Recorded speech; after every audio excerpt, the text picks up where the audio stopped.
गाय पशु ने, गौ हमारी माता है और गौ के साथ तो हमारा जन्म जन्मांतर का नाता है। तुम क्या समझ पाओगे इसके बारे में? अब जरा सबसे पहले आप इस वीडियो को देखिए। ये वीडियो मेरठ का है, पुलिस वाले हैं, एक लड़की है और एक लड़का है। क्यों ये गिरफ्तार किए गए हैं, क्यों पुलिस की गिरफ्त में? इन्होंने दो मुस्लिम युवाओं को फंसाने के लिए लड़की को भेजा, एक लड़के ने, जिसका नाम है नकुल। नकुल गौरक्षक है, गायों को बचाने का वो कहने को काम करता है, लेकिन किस तरीके से मुसलमान उसके टारगेट पर रहते हैं, ये खबर इस पर ठप्पा लगाती है, मुहर लगाती है कि गाय तो बहाना है, सीधे तौर पर मुसलमानों को फंसाना है। ये आप साफ तौर पर समझ लीजिए। ये तस्वीरें देखिए, गौरक्षक नकुल सिंह दो मुस्लिम युवकों को फंसाने के लिए एक युवती उनके पास, एक तरीके से उनको भेजता है, युवती को भेजता है और जबरदस्ती भेजता है। नकुल मुस्लिम युवाओं पर छेड़खानी का और लव जिहाद के आरोप में फंसाने के एवज में पैसे ऐंठना चाहता था। मतलब उगाही चल रही है गाय के नाम पर, और इसको जो है अब पुलिस ने गिरफ्तार कर लिया। पहले पुलिस का भी आप बयान सुन लीजिए। नकुल नाम का जो लड़का है, ये उसकी तस्वीर है, आप साफ तौर पर देख सकते हैं, आपकी स्क्रीन पर है। टीका लगाया हुआ है और अपने आप को गौरक्षक बताता है। गौरक्षा की आड़ में पैसे के नाम पर चमड़ी का कारोबार करने वाला ये आदमी पहला नहीं है। तमाम तरीके के इस तरीके की घटनाएं लगातार निकल के सामने आती हैं, जब कहीं गौ तस्करी के आरोप में गौरक्षक ही धरे जाते हैं और कहीं पर मुसलमानों को लिंच कर दिया जाता है। थाना मेडिकल में डायल 112 द्वारा सूचना प्राप्त हुई कि एक युवती को दो युवक जिनका नाम जीशान तथा शाबेज है, उन्होंने गाड़ी में बैठाया तथा बेहोशी की हालत में रिंग रोड पर छोड़ दिया। सूचना प्राप्त होते ही थाना मेडिकल की टीम मौके पर पहुंची। युवती को उपचार हेतु मेडिकल कॉलेज में भर्ती कराया गया। उपचार के उपरांत डॉक्टर ने युवती को सकुशल बताया। इसके बाद युवती को जब थाने पर लाया और युवती से पूछताछ की गई तो युवती ने बताया कि एक नकुल नाम के लड़के ने योजनाबद्ध तरीके से इन दोनों युवक जीशान तथा शाबेज के साथ युवती को भेजा था। इस संबंध में तहरीर प्राप्त की गई है तथा FIR दर्ज कर अग्रिम विधिक कार्रवाई की जा रही है। दूसरी तरफ गाय पर ज्ञान देते हुए पाए गए उत्तर प्रदेश के मुखिया योगी आदित्यनाथ बीते दिन बिजनौर में थे। बिजनौर में उन्होंने गाय पर ज्ञान दिया, ठीक उसी तरीके से जिस तरीके से गाय पर छोटे बच्चे निबंध लिखते हैं। लेकिन योगी आदित्यनाथ ने यहां सिर्फ गाय पर निबंध नहीं लिखा। योगी आदित्यनाथ ने पश्चिमी उत्तर प्रदेश, जो हिंदू मुस्लिम की ध्रुवीकरण की एक तरीके से धुरी मानी जाती है, बिजनौर में जाकर के मौलानाओं और मुसलमानों पर धारा प्रवाह तरीके से नफरत फैलाने का काम किया। ऐसी खबरें हैं, ऐसे दावे किए जा रहे हैं। योगी आदित्यनाथ ने खुलेआम मंच से मुसलमानों के लिए अबे शब्द का इस्तेमाल किया, यानी कि भाषाई तौर पर मुख्यमंत्री योगी आदित्यनाथ मर्यादा भूलते हुए नजर आए। दरअसल योगी आदित्यनाथ पिनके उस बयान पर थे जिसमें मुसलमानों ने गाय को राष्ट्रीय पशु घोषित करने की मांग कर डाली थी। पहले जरा योगी आदित्यनाथ का यह बयान सुनिए और उसके बाद तमाम सारे लोगों ने किस तरीके से उनके इस बयान की मजम्मत की है वो भी आपको दिखाऊंगा। ये बयान सुनिए पहले। कहता गौ को राष्ट्रीय पशु घोषित करो। अबे गाय पशु ने, गौ हमारी माता है और गौ के साथ तो हमारा जन्म जन्मांतर का नाता है। तुम क्या समझ पाओगे इसके बारे में? गौ माता के महत्व को तुम क्या समझ पाओगे? आजकल ज्ञापन देने जा रहे हैं, ज्ञापन देने। हमने कहा ज्ञापन मत दो भाई, अपने उन सौदों को समझाओ जो सोशल मीडिया प्लेटफॉर्म पर बकरीद के दिन गौ माता का चित्र लगा रहे थे, उनको समझाओ, और नहीं तो वह दुर्गति होगी कि कई पीढ़ियां याद करेंगे। अब दानिश अली आप जानते हैं, दानिश अली कांग्रेस में ही रहे हैं, सांसद रहे हैं पश्चिमी उत्तर प्रदेश से। दानिश अली लिख रहे हैं, यह कैसा दोगलापन है। योगी आदित्यनाथ को टैग करके लिखते हैं, योगी आदित्यनाथ जी ये कैसा दोगलापन है। जो गाय उत्तर प्रदेश में पूजनीय है वो नॉर्थ ईस्ट में चुनाव जीतने के लिए एक बाजारी चीज बन जाती है। बंगाल में बीजेपी कहती है कि 14 साल से अधिक की उम्र की गाय के वध की कानूनी इजाजत है। सच ये है कि आप गाय को माता नहीं चुनावी पोस्टर समझते हैं। इसी को लेकर के एक और जरा ये ट्वीट देखिए आपकी स्क्रीन पर। राजीव राजीव निगम कहते हैं कि इन लोगों की नौटंकी देखिए, इनके लिए गाय पशु नहीं है। इनके साथी हेमंता विश्व शर्मा के लिए गाय बाहर पशु है और घर के अंदर नहीं। इनके दूसरे साथी के लिए 14 साल के बाद गाय पशु है। मतलब जो नए नए मुख्यमंत्री बने हैं बंगाल के शुभेंदु अधिकारी, इन्हीं के एक और साथी गाय को मिथुन बताते हैं।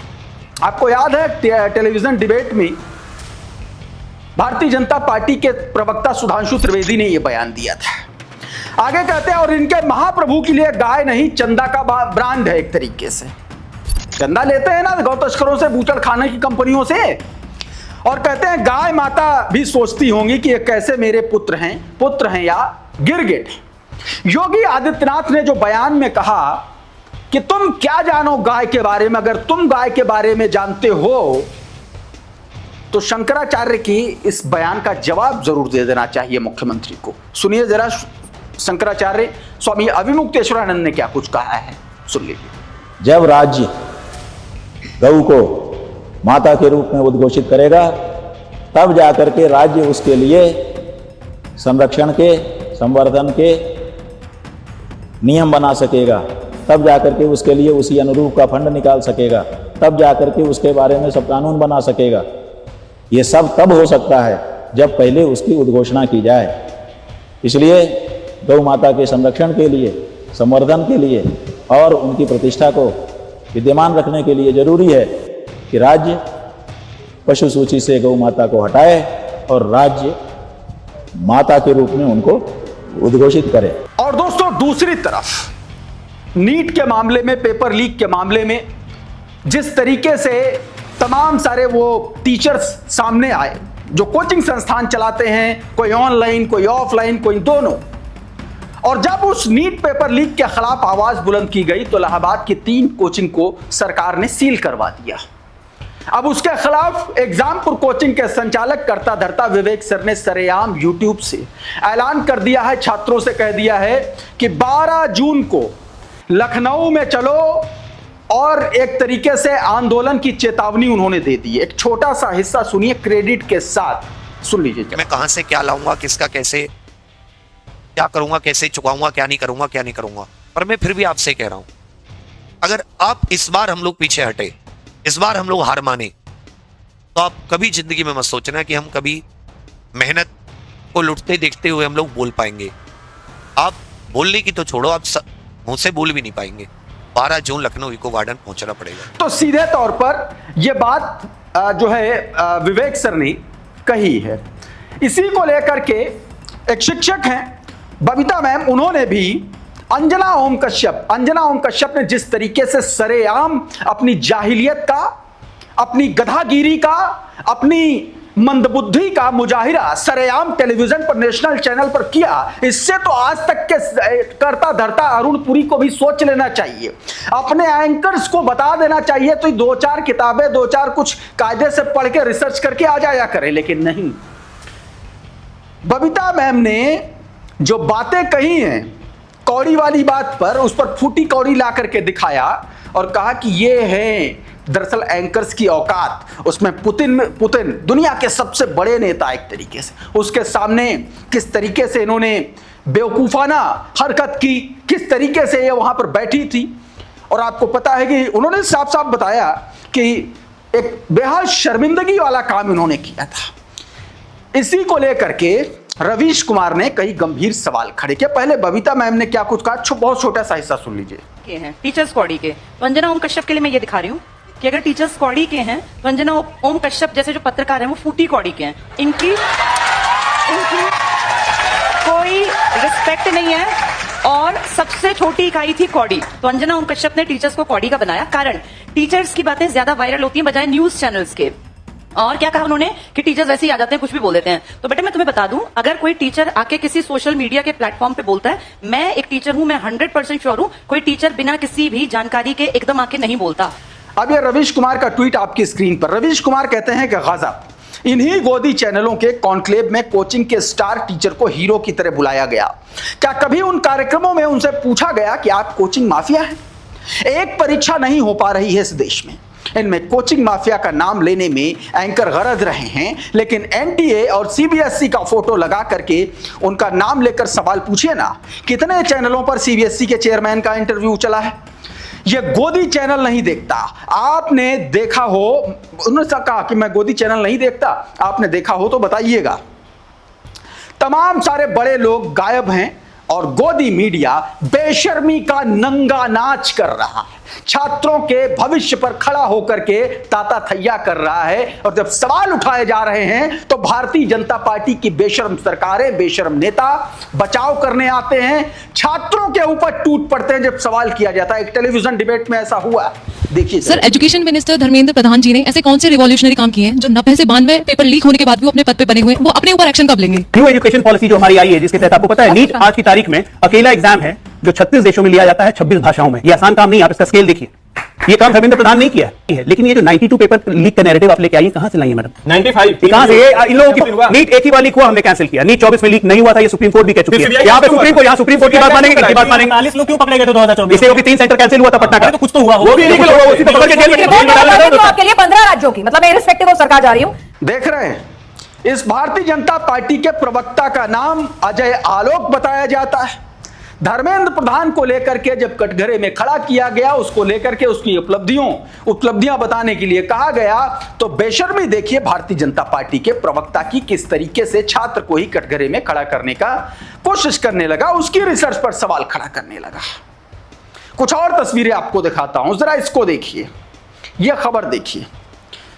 आवेश का ट्वीट लिख रहे हैं कि यह असल तानाशाही है। 29 मई को पेपर लीक और विभिन्न परीक्षाओं में धांधली के खिलाफ छात्रों के प्रदर्शन में शामिल प्रयागराज के 3 प्रमुख कोचिंग संस्थाओं को सीज कर दिया गया।